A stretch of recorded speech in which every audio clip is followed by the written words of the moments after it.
Tony Salvo here reporting for Infowars.com. Eddie Glaude, an MSNBC guest who is a professor at Princeton University, apparently thinks it's funny that white South African farmers are being murdered in supposed small numbers. He thinks 2 and then laughs about it after he does so. This is appalling. The only words we get out of Donald Trump's mouth about predominantly African countries or African descended countries is that they're S-hole countries. Or in this instance, he's really trafficking in conspiracy theories to... Conspiracy theories? Oh, like the shithole countries comment where there's no proof that he said that at all. Conspiracy theory actually means a covert group in charge of an event, which is exactly what's going on in South Africa right now with all the murders of farmers just because they're white. Kind of, in some ways, feed red meat to his base. This is nonsense. It's silly. But it's consistent with the kind of cultural warrior that he is. Because at the same time that he's doing this with regards to South African white farmers, I think 2 of them perhaps might have been killed in some... Smirk is so evil, and the murder rate for white farmers is 20 times the international average. And then you got the New York Times, the Guardian, and the Washington Post reporting that it's fake news. They're saying it's fake news even though there's ample evidence to show that there are many farm attacks going on, and here are 9. Every 17 hours a black man attacks a white farmer, and there have been 2,500 violent attacks by blacks against whites.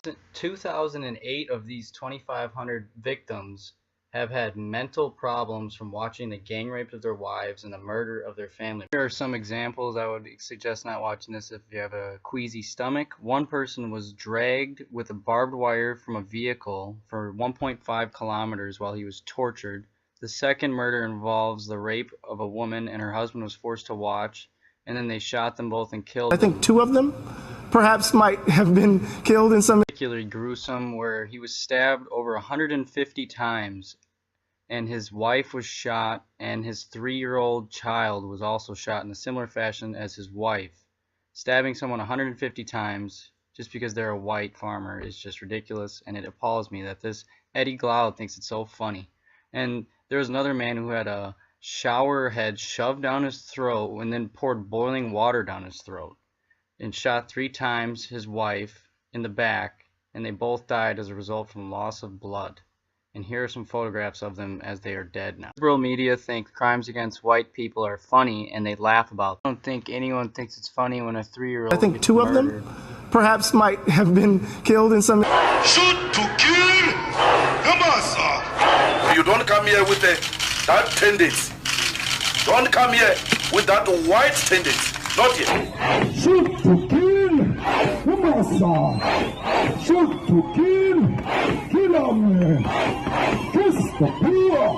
The farmer. President of South Africa, Cyril Ramaphosa, has begun, and you may have seen this in the press, seizing land from his own citizens without compensation because they are the wrong skin color. That is literally the definition of racism. In fact, Ramaphosa is one of Barack Obama's favorite leaders in the world. In a speech just a few weeks ago, Obama praised him. He praised the racist government of South Africa and Ramaphosa by name for, quote, inspiring hope throughout the country.